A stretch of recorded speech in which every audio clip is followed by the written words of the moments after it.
பெயர் சா. சுமன். நான் 7ஆம் வகுப்பு படிக்கிறேன். நான் தமிழ் பாடம் நான் ஒரு பத்தியை படிக்கப் போகிறேன். இங்க பாருங்க. அமுத தமிழ். ஃபஸ்ட்டு இதை படிச்சிடலாம். இங்கே பாருங்க. அருள்நெறி அறிவை தரலாகும், அதுவே தமிழன் குரலாகும். பொருள்பெற யாரையும் புகழாது, போற்றுவதாரையும் இகழாது. கொல்லா விரதம் பொய்யாக, கொள்கை பொய்யா நெறியாக. எல்லா மனிதரும் இன்புறவே, என்றும் ஸ்திரம் அன்பராமே. அன்பும் மரமும் ஊக்கிவிடும், அச்சம் என்பதை போக்கிவிடும்.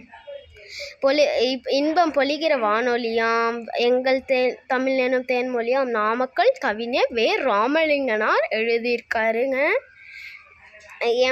என் பாட்டு பிடிச்சதுன்னா லைக் பண்ணுங்கள், சப்ஸ்கிரைப் பண்ணுங்கள், கமெண்ட் பண்ணுங்கள், பெல் ஐக்கானை கிளிக் பண்ணுங்கள். நூல்வேலி பார்க்கலாம்.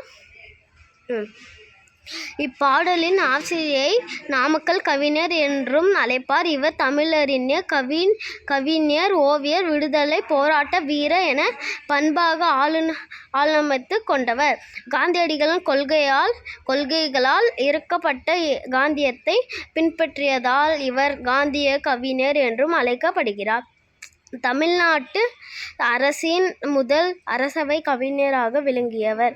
மலைக்கல்லன், தமிழன் இதயம், மென்கதை, சங்கொலி உள்ளிட்ட பல்வேறு நூல்களை எழுதியுள்ளார்.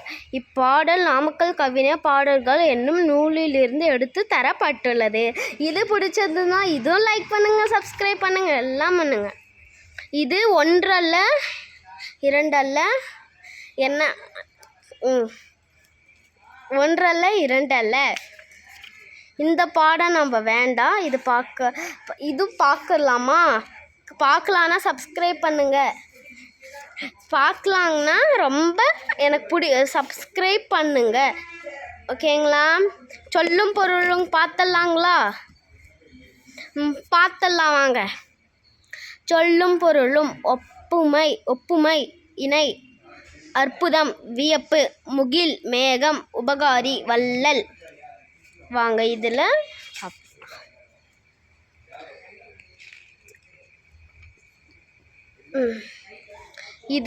இது எனக்கு பிடிச்ச பாடம். இயல் 1 பேச்சு மொழியும் எழுத்து மொழியும்.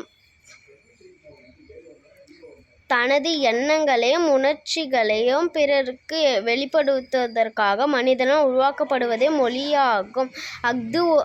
அஃது ஒருவர் மற்றொரு அறிந்து செயல்பட உதவுகிறது.